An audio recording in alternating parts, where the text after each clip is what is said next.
Ladies and gentlemen, my name is Coffee Break, and welcome back to the CoffeeCast ProCast edition, where I am going to be bringing you a really awesome game coming out of WhiteRa, who is going to be our red Protoss, spawning here on the bottom right side. His opponent is going to be a LavaWhistler on the top left side. This is a Zerg player, for those of you who don't know, and if you don't know what Zerg is, shame on you.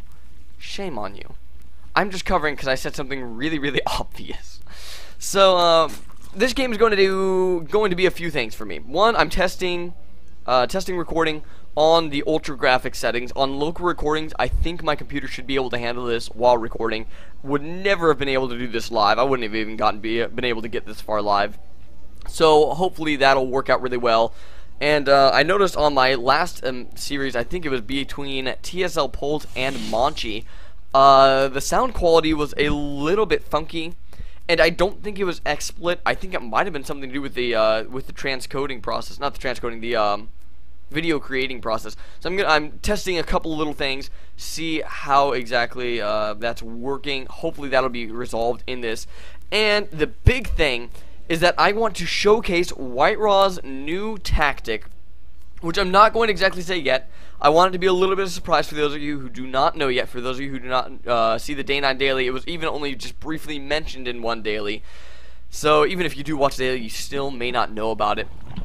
So I'm going to go ahead and cast that, and at the end I might do a little bit of analysis about this tactic, just so you guys can kind of get the general gist of how it goes. But for the meantime, let's just go ahead and look at just the normal happenings of the game. Looks like we had just pretty standard 13-14 pool. We have the Forge Fast Expand coming out of WhiteRa. You really need every single bit of resource that you can get with this strategy. Very expensive to do, but it's based off of a normal opener, and we're gonna see that normal opener here in this game. This is the opener is going to be the same one that was used in WhiteRa vs Korea game number 2 that I casted a couple of weeks back. And you see WhiteRa throwing that pylon down, just being a little pest, even though he's such a great guy. I can hardly call WhiteRa a pest because he's such an awesome guy. Just throwing down the pylon here to delay this expansion as long as possible. You'll actually see a lot of Zergs will just go ahead and take the third base instead. But with all of these extra Zerglings spawning out, it'll only take a little bit to go ahead and take that pylon down. So that's not going to be a big deal whatsoever. Not a big deal whatsoever. But it's the same opening that we saw in WhiteRa vs Korea number 2, where he went for a double Stargate opening and got a lot of Void Rays. And I mean just pumped Void Rays and Void Rays and Void Rays. It was a really interesting strategy because a lot of time you'll see players get 2 Void Rays, and if they're feeling adventurous, 3 Void Rays, and then they'll switch over to Phoenix production if they're still looking to use air as a viable option in their game. But we saw WhiteRa just pump Void Ray after Void Ray and really just kind of pound it down the Zerg player's throat, and eventually I do believe that he won that game. And that's actually a strategy I've not seen anybody else use. It maybe wasn't the most the cleanest strategy. It's kind of like using a blunt object to beat your opponent to death. But I mean, it was definitely effective, and I feel like it caught the Zerg player a little bit off guard. He wasn't quite sure how to combat so many Void Rays. And it was kind of interesting. That's actually exactly what I use on ladder now. I have friends that condemn me for it. They think it's just the stupidest thing ever. But you know what, WhiteRa? I believe in you. I believe in you and your strategies. I am not surprised at all to see this Zerg player take such a fast third in this game. It's a pretty common thing to do against a fast expanding Protoss, as the Protoss sometimes we'll have a little bit of a difficulty taking this out in the early game. Now, a lot of time we have seen WhiteRa in the past do double gateway even before cybernetics core to go ahead and pump out zealots to be able to punish that third base. A lot of time you might even see a cannon or 2 over at the third base, as the creep spread just isn't there yet. And the creep spread is a huge factor, especially on a map like Shakir's Plateau when you are trying to defend your third base. I don't know. I'm not a Zerg player. I personally would prefer to expand here. Creep would be a little bit easier to get there, as all you would need to do is drop a creep tumor or 2 on the high ground and creep down. But this base isn't bad either. I mean, you just need to make sure to get creep spread going fairly quickly to defend against any sort of timing attack. Now, I want our first little hint as to what WhiteRa is going to be doing right here at the Side Manager's core, getting this +1 air weapons. And once again, after the game, I will do a little bit more of an analysis of the strategy, and I will actually even be posting the build order both on my site and in the comments below, not the comments, the info below this video, because I want you guys to know how to do this in case you want to try shaking up your Zerg play a little bit, because it's definitely a fun, interesting little strategy. Zerglings are going to be coming out across the map, trying to do a little bit of scouting, but they aren't going to be able to see anything whatsoever, because there is this one stalker. 4 Zerglings is not going to be enough to take out a stalker, especially when they were already a little bit wounded. And there we have it, folks. We have a fleet beacon coming down onto the field and a double Stargate. If there was one Stargate, I would say mothership. Other than that, I would say carriers. Look at that. 2 beautiful Stargates. Toasted toasty. That looks awesome, because this means we're going to be having carriers come out onto the field. So we do have WhiteRa pumping out a couple of Void Rays first to be able to start building up his air fleet. +1 air weapons about to finish. Now this +1 air weapons so critical for these carriers, because it does the carriers obviously have multiple attacks. They have 8 interceptors, so pretty much you get +8 damage when you're getting that +1 air weapons. Totally pays for itself. I think these cannons on the low ground are kind of interesting. I don't exactly know what they are for. Probably looking to expand to this 3rd base right here on the low ground. But now he's going to start sending these Void Rays out across the map, and the Zerg player really doesn't have all that much to defend against it. He does have the Evo chamber down right now, so he is able to get a couple of Spore Crawlers out. However, 2 Spore Crawlers versus a couple of Void Rays and carriers. The carriers aren't quite here yet. They're going to be able to deflect the attack for the moment, but in the long run, I don't know if it's going to quite be enough. The layer is just about finished, which is going to allow Mutalisks or Hydralisks to get out onto the field as well. Big thing right now, WhiteRa is just going to be able to start taking out a couple of Overlords on the field, which really, even though there's so much max supply, it really does hurt the Zerg quite a bit. He's going to be able to, oh, not quite get that one last Overlord. Where is it in there? 4 health left on that. Just a half-second left of shooting, and he would have been able to take that out. That's got to be so painful. Now, we do have a Zerg counterattack coming over into the 3rd base, trying to take this out. The cannons are not in place to defend this little area of the Nexus. I think this Nexus is going to be taken down, however, very low on health, and indeed it's going to have to be canceled, as there just was not enough there. I think it's kind of an interesting choice, getting the Infestation Pit to go along with that Hydralisk Den, as, I don't know if the Infestors are going to be able to do the damage they need to against the air units. I mean, the Fungal Growth will hold them in place, but let's be honest, Carriers and Void Rays, not the fastest unit in the game by any standards. I mean, they're actually fairly freaking slow. It's kind of annoying.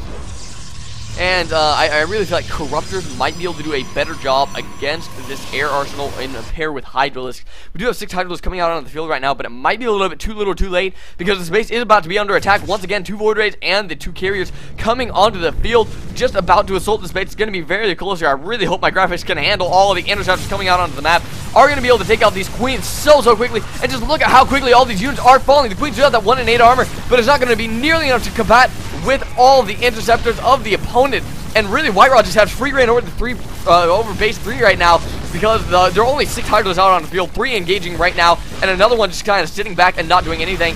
And I believe that we've lost 1 Void Ray. Carriers have taken so little damage, though. They have 450 health. They are quite much tanked on their own, and actually not going to be able to finish off this base. I feel like he could have gotten better positioning with that engagement. Maybe take out this Spore Crawler right here and come in from the top. And the Interceptor still would have been shot by these 2 Spore Crawlers, but I don't think it would have been a big deal. We do have a counterattack by the Zerg player or the 3rd base, however.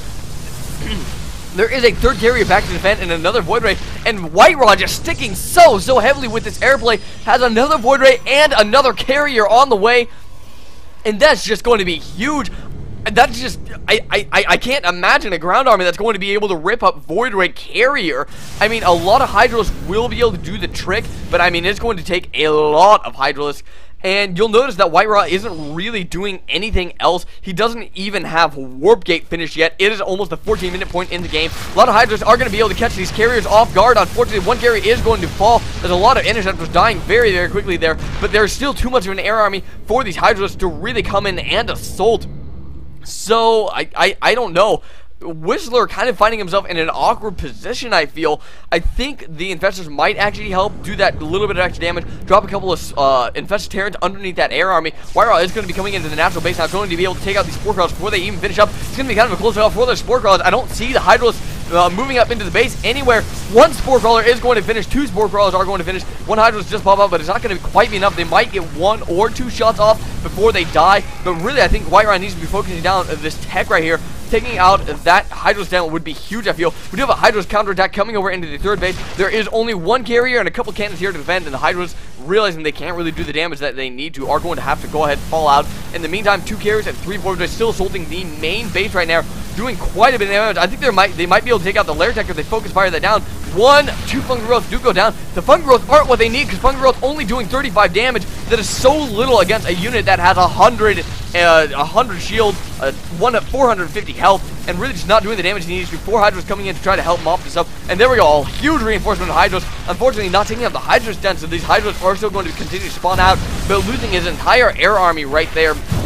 I really feel now would be a good time to begin switching over into some other tech. We do have a mothership on the field, because why not? We have the tech for it. I feel like a couple extra gateways and Charge would be a really, really good option for WhiteRa. Charge would help a lot against the Hydros ground army, because if the Hydros did not take care of those Zealots, they would just be ripped to shreds. Now, I don't know if I agree with this 3rd Stargate being laid down. I mean, yes, he does have a lot of resources. Gas, kind of a limiting factor at this point. I really feel like he should be focusing on upgrades and another tech path right now.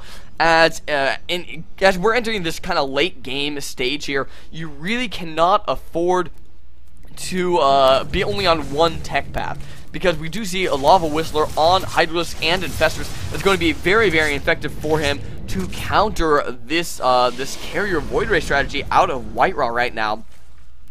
A lot of Spore Crawlers are up. I mean, we have a lot of Spore Crawlers, and really that is exactly what has kept LavaWhistler alive thus far in this game. I'm surprised to see that we haven't had a couple more, excuse me, maybe dropped in the main somewhere, just try to defend this tech, as, pardon me, losing this tech would be a huge, huge loss for him. But I really feel WhiteRa kind of has an edge in this game right now. I think that he's really caught his opponent off guard. We do see harvest accounts very, very even at this point. LavaWhistler trying to go up onto 5 base, trying to double expand, retaking his main and his 5th base area. In the meantime, we do have the air fleet of WhiteRa moving around the backside. Double carrier production still going on. Air weapons level 2 on the way as well. However, he is going to be completely out of position to defend against any sort of counterattack, which is going to be coming into the main 3rd base. However, there is no detection here for LavaWhistler, so he's only going to be able to attack a couple of these buildings, dropping some Infest Terrans down. I don't really think that's going to quite be enough. In the meantime, we do have WhiteRa going to go ahead, fall back, just leaving 1 Void right here to begin cleaning up some of these drones. The carriers are all going to be falling back to take out the Infested, however. The mothership doing quite a bit of damage, and really, once again, these the units for LavaWhistler not able to take out anything important, not able to shoot probes or the Nexus, barely able to do a little bit of damage to that mothership because of the cloaking of the mothership.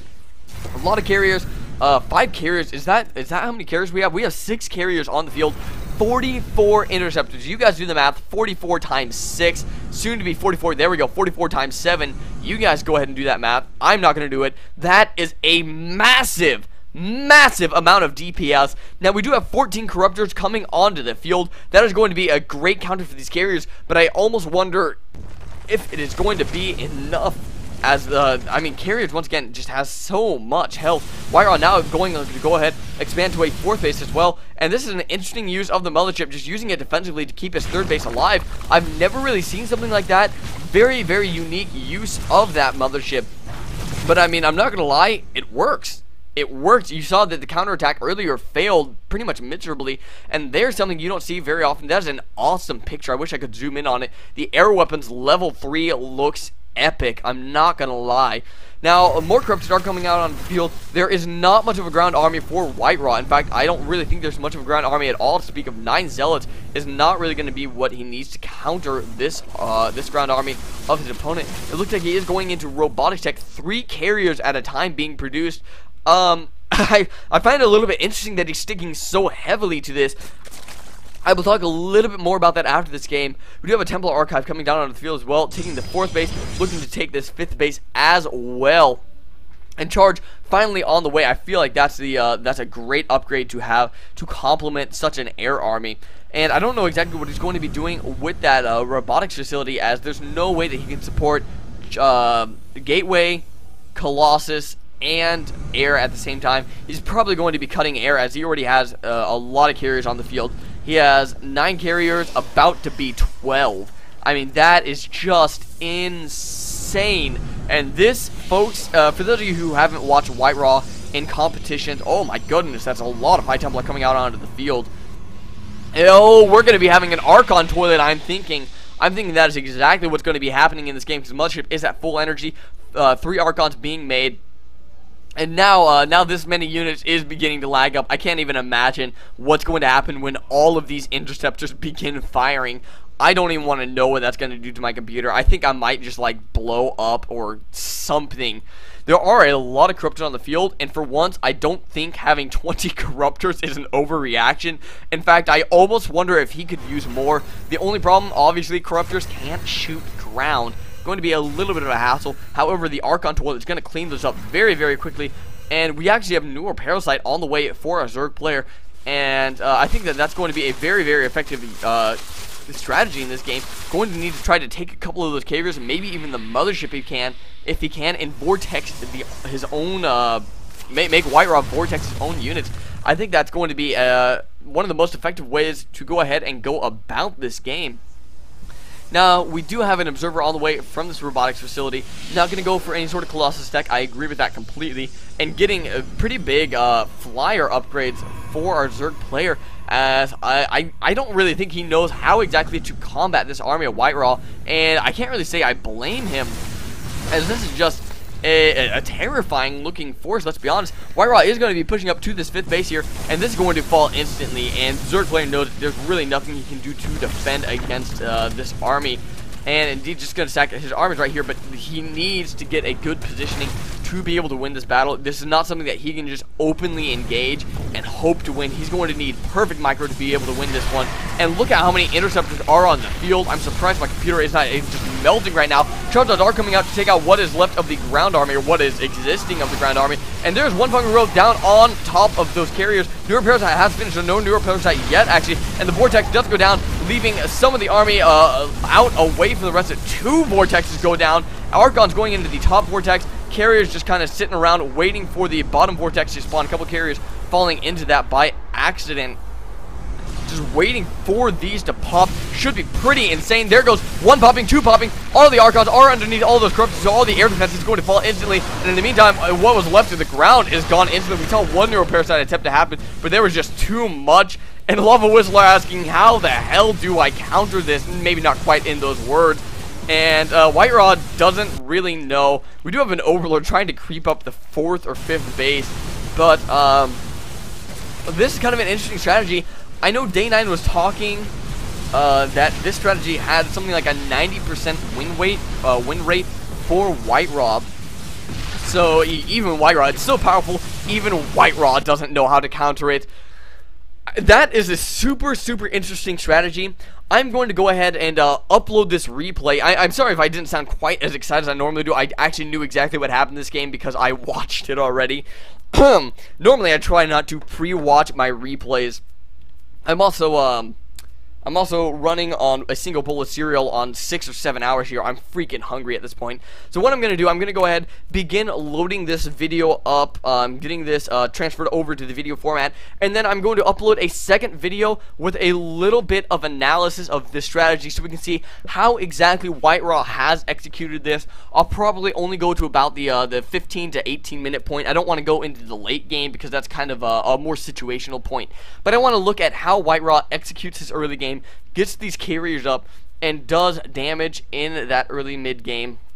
Ladies and gentlemen, thank you for joining me here on the CoffeeCast. If you have not already, go to coffeebreak.weebly.com. There's coffeebreak with a 0.weebly, weebly.com, and take a look around there. I also have a blog coming up, which you will be able to find on that website, on coffeebreak.weebly.com. I will have a link to my blog.